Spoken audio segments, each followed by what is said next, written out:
జై శ్రీరామ్. శ్రీమాత్రే నమః. శ్రీ గురుభ్యో నమః. 2024 సంవత్సరం జూలై మాసం 13వ తారీఖు నుంచి 2024 ఆగస్టు 26వ తారీఖు వరకు కూడా ఖగోళంలో ఒక ప్రత్యేకాంశం చోటు చేసుకుంటుంది. ఈ ప్రత్యేకాంశము ద్వాదశ రాశుల వాళ్ళకి కూడా కొన్ని అనుకూలతని తెచ్చిపెడుతుంది. అయితే ఈ అనుకూలతని తెచ్చిపెట్టడంలో తెలుసుకొని కొన్ని పరిహార ప్రక్రియలు చేయడం ద్వారా ఈ యోగాన్ని ఒడిసి పట్టుకోవచ్చు. లేదంటే ఇప్పుడు చూడండి, సీజనల్గా రైన్ ప్రతి సంవత్సరం పడుతూనే ఉంటుంది. కొంతమంది నీటి నిల్వలు పెట్టుకుంటారు, కొంతమంది రైన్ అలా వదిలేస్తూ ఉంటారు. సో ఇలాగా నీటి నిల్వలు పెట్టుకునే వాళ్ళకి ఎప్పుడైనా మధ్యలో స్కేర్సిటీ వచ్చినా స్కేర్సిటీ నుంచి తప్పించుకోవడానికి ఉపయోగపడుతుంది. అలాగే ఖగోళంలో కూడా ఉన్న యోగాలు ఎవరి జన్మ జాతకంలో అయినా యోగం ఉంటే ఈ యోగాలు వచ్చినప్పుడు వాటిని ఒడిసి పట్టుకుంటే అవి ఇంకా మంచి ఫలితాన్ని, రెట్టింపు ఫలితాన్ని ఇస్తుంది. సపోజ్ ఖగోళంలో సూచించే యోగం వాళ్ళ జన్మకుండలిలో లేదే అనుకోండి, అప్పుడు నైరాశ్యం చెందకుండా ఖగోళంలో ఇలాంటి యోగాలు మనకి సంవత్సరానికి ఒకసారి వస్తూ ఉంటాయి. వాటిని ఒడిసి పట్టుకోవడానికి ప్రయత్నించిన మీ జన్మజాతకంలో లేని యోగాన్ని కూడా మీరు ఖగోళం ద్వారా, అంటే గోచార గ్రహస్థితుల ద్వారా వచ్చే ఈ యోగాన్ని మీరు యాక్టివేట్ చేసుకోవచ్చు. మీ కుండలిని అనుసరించి, మీ రాశిని, మీ లగ్నాన్ని అనుసరించి మీరు యాక్టివేట్ చేసుకోవచ్చు.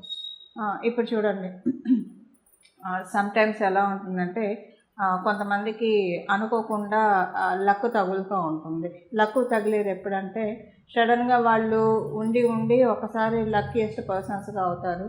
లేదా అనుకోకుండా వాళ్ళ జీవితంలోనే వాళ్ళకి ఏదైనా లక్కు తోడవుతూ ఉంటుంది. ఈ లక్కు తోడయ్యేది ఎప్పుడంటే మనకి ఖగోళంలో ఉన్న యోగాలు మనల్ని బ్లెస్ చేసినప్పుడు, వాళ్ళు తెలిసి తెలియకపోయినా అది గట్టిగా చాలా స్ట్రాంగ్గా ఉందనుకోండి. చాలా స్ట్రాంగ్గా ఎప్పుడు ఉంటుంది, జన్మజాతకంలో ఖగోళంలో యోగాలు ఏర్పడిన సమయంలో కనుక జన్మజాతకంలో ఆ జాతకుడికి కావచ్చు లేదా ఆ జాతకురాలికి కావచ్చు అర్గళాసు లేకుండా, అంటే ఇంటర్వెన్షన్స్ కుండలిలో ఏమీ లేకుండా ఉండి, అలాగే ఈ అర్గళాస్ అనే కాదు మంచి దశ, అంతర్దశ, విదశ, సూక్ష్మ దశల్లో ఉండి అన్ని రకాలుగా, అంటే మన సుదర్శన చక్ర పద్ధతిలో చూసుకున్నా ఏ రకంగా చూసుకున్నా జన్మజాతకం చాలా క్లీన్గా ఆ టైంలో ఉండి ఆ టైంలోనే ఖగోళంలో యోగాలు ఏర్పడితే అప్పుడు ఏమవుతుందంటే వీళ్ళ ప్రయత్నంగా వీళ్ళు చేయకపోయినా కూడా ఆ యోగాలన్నీ వీళ్ళకి వర్తిస్తాయి. అయితే ఆ యోగాలన్నీ వీళ్ళకి వర్తిస్తాయి కాబట్టి సడన్గా వాళ్ళకి లైఫ్ టర్న్ అవ్వడం జరుగుతుంది.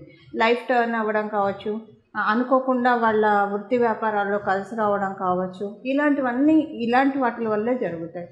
అయితే ఇప్పుడు అలా ఉన్న వాళ్ళకి ఎలాగైనా వాళ్ళు ఏం చేసుకోకపోయినా అవి జరుగుతూ ఉంటాయి. అందరికీ అలా ఉండాలని ఉండదు కదా. అందరికీ అలా చేసుకోవాలంటే వాటి కోసం ప్రత్యేకమైన పరిహారాలు చేసుకోవాలి. చేసుకుంటే కనుక ఖగోళంలో వచ్చేది పూర్తిగా మన జన్మజాతకంలో లేకపోతే కనుక పూర్తిగా కాకపోయినా కొంతవరకు ఒడిసిపెట్టుకోవడానికి డెఫినెట్గా ఛాన్సెస్ ఉంటుంది. అంటే 100% యోగాన్ని మనం మెజర్ చేస్తే కనుక ఆ 100% యోగంలో అట్లీస్ట్ ఒక 60% యోగాన్ని డ్రా చేసుకోవడానికి అవకాశం కలిగిస్తూ ఉంటుంది. ఇప్పుడు మనకి సపోజ్ అంటే ఎవరైనా చాలామంది అన్నిటి కోసం ప్రయత్నిస్తూ ఉంటారు, కష్టపడుతూ ఉంటారు లైఫ్లో. కానీ కొంతమంది కష్టపడకుండా లక్కుని ఎంజాయ్ చేస్తూ ఉంటారు. కొంతమంది కష్టపడి లక్కుని ఎంజాయ్ చేస్తారు. కొంతమంది ఎంత కష్టపడ్డా కూడా వాళ్ళకి లక్కు ఫేవర్ చేయదు. ఇలా లక్కు ఫేవర్ చేయాలంటే ఇలాంటి యోగాల్ని మనం ఒడిసి పట్టుకోవాలి. అసలు ఏంటి ఆ యోగము, ద్వాదశ రాశుల వాళ్ళకి ఎలాంటి ఇంపాక్ట్ ఉంటుంది, అసలు ఈ యోగము ఉంటే ఎలా ఉంటుంది, ఇది నేను మొత్తం కూడా మీకు చక్కగా వివరిస్తాను. ఆ యోగం పేరు గురుమంగళ యోగం. ఈ గురుమంగళ యోగం మనకి ఇప్పుడు నేను చెప్పిన తేదీల్లో, అంటే 2024 నుంచి 2024 జూలై మాసం 13వ తారీఖు నుంచి 2024 ఆగస్టు 26వ తారీఖు వరకు కూడా ఈ యోగం ఖగోళంలో చోటు చేసుకోబోతుంది. ఈ ఖగోళంలో చోటు చేసుకునే యోగం కాబట్టి వీటిని మీ జన్మజాతకంలో ఉన్నా లేకపోయినా యాక్టివేట్ చేసుకోవచ్చు. అంటే ఇది అందరికీ అప్లికేబిలిటీ ఉంటుంది. ఇప్పుడు చూడండి, కొన్నిసార్లు గవర్నమెంట్ కొన్ని పథకాలు ఇస్తుంది. సో ఆ స్ట్రీమ్లోకి వచ్చిన వాళ్ళందరూ కూడా దానికి ఎలిజిబుల్ అవుతారు. అది వాళ్ళకి బఫర్ అమౌంట్ కదా. అలాగా అప్పుడప్పుడు ఖగోళంలో ఇలాంటి యోగాలు వస్తే వాటిని మనం ఒడిసి పట్టుకోవాలి. ఈ గురుమంగళ యోగం ఏంటి అంటే, ఎప్పుడైనా సరే మనకి మంగళ్ళు మన జీవితంలో ఏదైనా ఇనిషియేషన్ తీసుకోవడానికి, అంటే ఆదిలోనే హంసపాదు కాకుండా ఉండడానికి ఏదైనా ఒక మంచి నిర్ణయం తీసుకున్నప్పుడు మన జీవితాన్ని ఉద్ధరించే నిర్ణయం తీసుకున్నప్పుడు మన లైఫ్ బాగా స్పీడ్గా వెళ్ళడానికి, స్పీడ్గా అంటే వృత్తిపరంగా ర్యాపిడ్ గ్రోత్ రావడానికి ఇలాంటివి రావాలంటే కొన్ని మనలో కరేజ్ ఉండాలి, మనలో డ్రైవ్ ఉండాలి. ఇలాంటివన్నీ ఉంటే కనుక చక్కగా విల్ పవర్ తోటి మనం పనులన్నీ చేసుకొని వెళ్ళగలుగుతాం. ఎలాంటి ఆటంకాలు వచ్చినా కూడా వాటిని అధిగమించుకుంటూ వెళ్తారు. అలా ఉండాలంటే ఎవరికైనా సరే జన్మజాతకంలో మంగళ చాలా సపోర్టివ్గా ఉంటే వాళ్ళు అన్ని ఆటంకాలని అధిగమించుకుంటూ ఉన్నత శిఖరాన్ని అధిరోహించుకుంటూ వాటికి చేరువైపోతూ ఉంటారు. ఇప్పుడు అందులో మంగళకి గురుదేవుడు కనుక తోడైతే కనుక చాలా బాగా ఉంటుంది. దీనికి బెటర్ ఎగ్జాంపుల్ చెప్పాలంటే ఆంజనేయ స్వామి వారిని చెప్పాలి. మంగళ ఎప్పుడైనా సరే గురు భగవానుడు కంట్రోల్లో ఉంటే చాలా మంచిది. లేకపోతే కనుక మంగళ బాగా ఉన్నా, ఒక్కొక్కసారి విపరీతంగా ఉన్నా కూడా అగ్రెసివ్ డెసిషన్స్ వల్ల కూడా జాతకురాలు కావచ్చు, జాతకుడు కావచ్చు ఇబ్బందులు పాలవుతారు. అంటే ఆలోచన ఉండదు, చేసుకుని వెళ్ళిపోతూనే ఉంటారు. సో ఒక్కొక్కసారి అవి రివర్ట్ అయ్యి ఇబ్బందులు కూడా పడుతూ ఉంటారు. అందుకని ఎప్పుడైనా సరే మంగళకి గురు భగవానుడు తోడై ఉంటే కనుక చాలా అంటే తీసుకునే నిర్ణయాలు కరెక్ట్గా నిర్ణయాలు తీసుకొని వస్తారు. దీనికి పురాణాల్లో మనం చెప్పాలంటే మనందరికీ ఇష్టమైన దైవము హనుమంతుడిని చెప్పాలి. హనుమంతుడు అంటే ఆయనకున్న శక్తికి గురుబలం తోడై ఉండడం వల్ల గురుమంగళ యోగం ఆయనకు చక్కగా ఆప్ట్ అని చెప్పచ్చు. అంటే దేవీ దేవతలకి అంటే మనం ఒక మీకు అర్థం అవ్వడం కోసం నేను హనుమంతుడిని చెప్తున్నాను. ఇప్పుడు హనుమంతుడు మహాశక్తివంతుడు, అతి బలవంతుడు, వాయువేగంతో క్షణంలో ఎక్కడి నుంచి ఎక్కడికైనా వెళ్ళగలడు. లంకను కూడా ఆయన దాటి వెళ్ళిపోయాడు, సముద్రాన్ని దాటి వెళ్ళాడు. ఆయన ఏదైనా చేయగలిగే సమర్థుడు. కానీ ఆ సమర్థతకి ఆయనకి గురుబలం కూడా ఉండడం వల్ల ఎక్కడ ఎలా మెసలాలి, ఎవరితోటి ఎలా మాట్లాడాలి, ఎవరితోటి సంధి ఎలా కుదర్చాలి, రాజీ ఎలా కుదర్చాలి, ఏ సమయంలో మాట్లాడాల్సి వచ్చినప్పుడు ఎలా మాట్లాడాలి, ఇవన్నీ కూడా మనం పరాశర సంహితలో ఉన్న హనుమద్ వైభవం చూస్తే కనుక చాలా సుస్పష్టంగా మనకు తెలుస్తాయి. అసలు ఒక మనిషి ఎలా బతకాలో మనం హనుమంతుడిని చూసి చాలా చక్కగా నేర్చుకోవచ్చు. అంటే మనకు ఒక ఇండెక్స్, మన లైఫ్కి ఒక ఇండెక్స్ ఏదైనా ఉందంటే అది ఖచ్చితంగా హనుమంతుడు అని చెప్పడంలో ఏమాత్రం సందేహం లేదు. ఇలాంటి ఇండెక్స్ మనకి గురుమంగళ యోగం వల్ల వస్తుంది. ఎప్పుడైనా మన ఇది సరిగ్గా ఆలోచిస్తే మన పనులు మనం చేసుకుంటూ వెళ్తే కనుక సక్సెస్ మనకి ఎప్పుడు కూడా అత్యంత చేరువలో ఉంటుంది. దాన్ని అంటే ఎన్ని ఆటంకాలు వచ్చినా వాటిని అధిగమించుకుంటూ మన ఉన్నత శిఖరాన్ని అధిరోహిస్తాము. ఎప్పుడైనా సరే మంగళకి ఒక్కొక్కసారి ఆలోచనలు అంటే ఒక్కొక్కసారి మనం తీసుకునే నిర్ణయాలకి గురు భగవానుడు తోడై ఉంటే కనుక అవి మనకి సజావుగా వెళ్తాయి. లేకపోతే ఆవేశపడాల్సిన చోట ఒక మాట అనాల్సిన చోట కామ్గా ఉంటే అది ప్రమాదమే. లేదు, ఎక్కడైతే కామ్గా ఉండాలో అక్కడ అనవసరంగా ఆవేశపడితే అది ప్రమాదమే. ఈ రెండింటిని మనకి సరిచేస్తాడు గురు భగవానుడు. అంటే ఎక్కడైతే ఆవేశం చూపించాలో, ఎక్కడైతే ఒక మాట మనం మాట్లాడకపోతే కొంచెం ఇబ్బందులు వస్తాయో అలాంటి చోట మనల్ని మాట్లాడేటి చేస్తారు. సో దట్ మనకి ఇబ్బందులు రాకుండా ఉంటాయి. అలాగే అన్ని వేళలా ఆవేశం మంచిది కాదు, అలాగే అన్ని వేళలా నిదానంగా ఉండడం కూడా మంచిది కాదు. ఈ రెండింటిని బ్యాలెన్స్ చేసుకోవాలి. అన్ని వేళలా ఆవేశపడితే వాళ్ళకి కొంచెం ఇబ్బందులు వస్తాయి లైఫ్లో. సో ఈ రెండింటిని బ్యాలెన్స్ చేసే యోగమే గురుమంగళ యోగం. ఈ గురుమంగళ యోగం ఎవరి జన్మజాతకంలో అయితే ఉంటుందో వాళ్ళకి బైబర్త్ వాళ్ళకు ఉంటే కనుక వాళ్ళలో మనం చాలా బ్యాలెన్స్డ్ నేచర్ చూస్తాము. ఇది గురుమంగళ యోగం ఎలా ఏర్పడుతుందంటే ఆ గురువు మరియు మంగళ వీళ్ళిద్దరు ఎవరి జన్మ జాతకంలో అయితే కలిసి ఉంటారో వాళ్ళకి గురుమంగళ యోగం ఏర్పడుతుంది.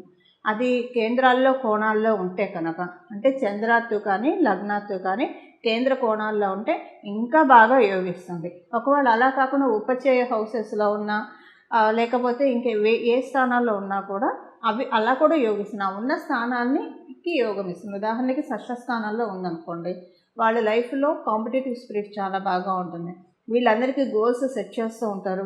వీళ్ళు సక్సెస్లో ముందుకు దూసుకెళ్ళిపోతూ ఉంటారు. ఎవరి శత్రువులు లేకుండా సక్సెస్ని సంపాదించుకుంటారు షష్ఠ స్థానాల్లో ఉంటాయి.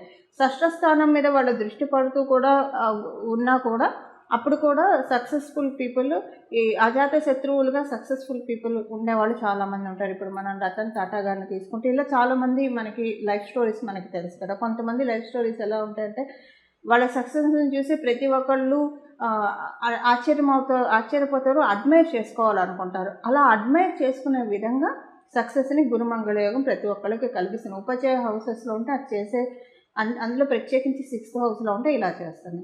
ఇప్పుడు అసలు ఈ యోగము ఏ రాశుల వాళ్ళకి, గోచారంలో వచ్చే యోగం ఏ రాశుల వాళ్ళకి ఎలాంటి ఫలితాన్ని ఇస్తుంది, ఒక 2-3 పాయింట్స్లో చెప్పుకున్నాము.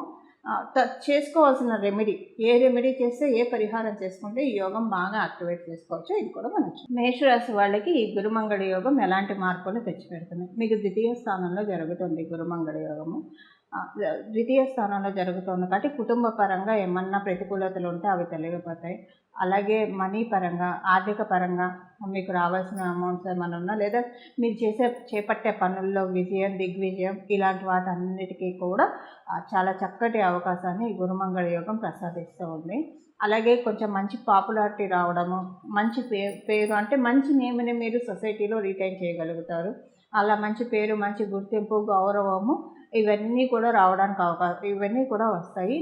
లోన్ ప్రెషర్ ఏమన్నా ఉంటే ఆ లోన్ ప్రెషర్ నుంచి తొందరగా బయటకు వచ్చేస్తారు. ఎక్కువగా మిమ్మల్ని ఇబ్బంది పెట్టకుండా వాటి నుంచి బయటకు వచ్చేస్తారు. ఆరోగ్య సమస్యలతో ఏమైనా బాధపడుతూ ఉంటే ఆరోగ్య సమస్యల నుంచి తొందరగా గట్టెక్కుతారు. అలాగే ఏదైనా ఒక ధర్మకార్యము అంటే ఏదైనా శుభవార్త కావచ్చు, లేదా శుభకార్యం కావచ్చు చేస్తారు, మీ ఆధ్వర్యంలో జరుగుతుంది. ఇలాగంటే ఆనందంగా అనిపిస్తుంది ఆ శుభకార్యం మీరు చేయడం వల్ల. ఈ శుభకార్యం జరగడం వల్ల మీకు ఆ గురుమంగళ యోగం ఖచ్చితంగా ఇప్పుడు నేను చెప్పిన ఈ టైం ఫ్రేమ్లో శుభకార్యం జరిగితే కనుక అది ఏ రకమైన మీకు, మీ రిలేటివ్స్ ఎవరింట్లో అయినా సరే జరిగితే కనుక మీ అసోసియేట్స్లో డెఫినెట్గా గురుమంగళ యోగము మిమ్మల్ని బ్లెస్ చేస్తూ ఉంది. మీకు అది లాక్ అయిపోయింది, మీకు వస్తే తీరుతుంది అని చెప్పి అర్థము. పరిహారం కూడా చేసుకోండి, ఇప్పుడు చెప్తాను. అయితే ఇప్పుడు ముహూర్తాలు లేవు కదా, శుభకార్యాలు ఎలా ఉంటాయి అన్న సందేహం మీకు రావచ్చు. బర్త్డే ఫంక్షన్స్ అనుకోండి, సీమంతం అనుకోండి, లేదా ఇలాంటివి ఏమైనా, కొంతమంది ఇళ్ళలో సత్యనారాయణ స్వామి వ్రతం చేసుకుంటారు, ఇలా ఏవైనా కూడా, లేదా మీరు ఏదైనా హోమం జరుగుతుంటే వెళ్ళి కూర్చోవడము, దేవతల పూజలు, దేవతల హోమాలు, దేవతలు అందరూ వస్తే అంతకంటే శుభకార్యం ఏముంటుంది చెప్పండి. ఇలా ఏవైనా కూడా ఇలాంటివి కూడా కౌంట్ వస్తాయి. ఇలా మీకు గురుమంగళ యోగం చక్కగా బ్లెస్ చేస్తుంది. చూసారు కదండి, గురుమంగళ యోగం మీ రాశి వాళ్ళకి ఎలాంటి ఫలితాన్ని ప్రసాదిస్తూ ఉందో. ఇప్పుడు చేసుకోవాల్సిన రెమెడీ, అసలు మీ రాశిలో ఈ యోగం ఉందో లేదో మీకు తెలియదు, కానీ ఇది గోచారంలో ఉంది కాబట్టి మీకు తెలియాల్సిన అవసరం కూడా లేదండి. చక్కగా ఈ పరిహారం చేసుకోండి. మీరు ఖచ్చితంగా చాలా మంచి మార్పు చూస్తారు. అసలు ఫస్ట్ మీ ఆలోచనలోనే ఒక మంచి మార్పు వస్తుంది. నేను చేయలేను, నేను సాధించలేను, నేను పనికొస్తానా ఏదైనా సాధించడానికి అన్న ఆలోచనకి కట్ అయిపోయి ఆ ఆలోచన బ్రేక్ అయిపోయి నేను ఎందుకు చేయలేను, ఇంతమంది చేస్తుండగా కొంతమంది చేస్తుండగా ఆ కొంతమందిలో నేనెందుకు ఉండకూడదు, ఇలాంటి ఆలోచనలు వస్తాయి. ఒక బ్రేవ్నెస్, మనకి ఒక బ్రేవ్నెస్, ఒక డ్రైవ్, చక్కటి డ్రైవ్ గురు మంగళులు ఇద్దరూ కలిసి తీసుకొస్తారు. ఇప్పుడు ఆ పరిహారం ఏంటో చూద్దాం. దీనికి ఇది మనకి జూలై 13వ తారీఖు నుంచి ప్రారంభమై ఆగస్టు 26వ తారీఖు వరకు ఉంటుంది. కాబట్టి ఈ రోజుల్లో, ఇప్పుడు మనం తెలుసుకున్న ఈ రోజుల్లో సుందరాకాండ పారాయణం చేయాలి. సుందరాకాండ పారాయణం 11 రోజులు చేస్తారా, 21 రోజులు చేస్తారా, మీ ఇష్టం, మీ అనుకూలతను బట్టి చేసుకోండి. సుందరాకాండ ఎలా పారాయణ చేస్తారు? నియమనిష్టంతోటి. సుందరాకాండ పారాయణం ప్రారంభించే రోజు మొదటి రోజు చక్కగా తలస్నానం చేయండి. తలస్నానం చేసి హనుమంతుడి ఆలయానికి వెళ్ళండి. హనుమంతుడి ఆలయానికి వెళ్ళి హనుమంతుడికి దండం పెట్టుకోండి. చక్కగా భజే వాయుపుత్రం, భజే వాయుపుత్రం, భజే వాయుపుత్రం అని చెప్పి ఆయనకి ప్రదక్షిణాలు చేస్తే చాలా ఇష్టం. ఒక 11 ప్రదక్షిణాలు చేసి నీ సుందరాకాండని చదవడానికి నేను సంకల్పించాను. సుందరాకాండ చదవడంలో నాకు ఎలాంటి ఇబ్బందులు రాకుండా, ఆటంకాలు రాకుండా నన్ను కాపాడు నాయన అని చెప్పి దండం పెట్టుకొని గణపతికి మొదటగా ప్రార్థించుకొని సుందరాకాండ ప్రారంభించండి. కొంతమంది ఏకాసనంలో కూర్చొని చేయగలిగితే ఒకటే రోజు మొత్తం కదలకుండా కూర్చొని సుందరాకాండ కంప్లీట్ చేయగలిగినా చేయొచ్చు, లేదా సప్తాహం చేస్తారా, 11 రోజులు చేస్తారా, లేదా 21 రోజులు చేస్తారా, మీ ఇష్టం. ఏకవింశతి చేస్తారా, అది మీ ఇష్టం. అలా ఏదైనా మీ కన్వీనియంట్ని బట్టి చేయడానికి చేయండి. ప్రతిరోజు మీరు సాత్విక ఆహారాన్ని తీసుకోవాలంటే ఉల్లిపాయలు, వెల్లుల్లి, మసాలాలు, స్పైసెస్ ఇలాంటివి ఏం తినకుండా చాలా సాత్వికమైన ఆహారము ఈ సుందరకాండ పారాయణ చేసేప్పుడు తీసుకోవాలి. లేడీస్ అయితే పీరియడ్ ప్రాబ్లమ్స్ ఉంటుంది కాబట్టి మీ పీరియడ్స్ చూసుకొని మీరు ప్రారంభించండి. 4 రోజులు అయితే చేయకూడదు. ఒకవేళ మీరు చేస్తూ ఉంటే మధ్యలో పీరియడ్స్ వస్తే 4 రోజులు బ్రేక్ ఇచ్చి 5వ రోజు తలస్నానం చేసి మళ్ళీ కంటిన్యూ చేయొచ్చు. ఇది ప్రతిరోజు మీ నోటి వెంట రాముని కీర్తిస్తూ ఉండండి, రాముని స్తుతిస్తూ ఉండండి.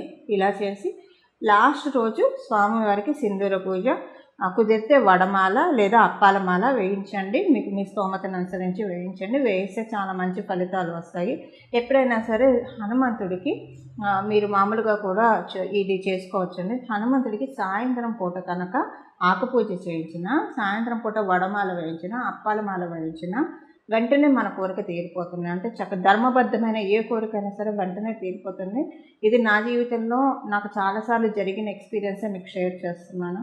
కొంతమందికి చెప్పి వాళ్ళకి కూడా జరగడం జరిగింది. కాబట్టి ధర్మబద్ధమైన ఏ కోరికైనా సరే సాయంత్రం పూట మీరు కనుక హనుమంతుడికి వడమాల కానీ ఆకుపూజ కానీ ఏదైనా చేస్తే చాలా మంచిది. వెంటనే ఆ కోరిక తీరిపోతుంది. అంటే ఆ కోరిక ఇంటెన్సిటీని బట్టి వితిన్ నో టైం ఆ కోరిక తీరుతుంది. ఇలాగా సుందరకాండ పారాయణం చేసుకొని హనుమంతుడి కృపకు పాత్రలు అవ్వండి. అలా హనుమంతుడి కృపకు పాత్రలు అవ్వడం ద్వారా మీ జీవితంలో చాలా చక్కటి మార్పుల్ని ఇన్వైట్ చేయండి.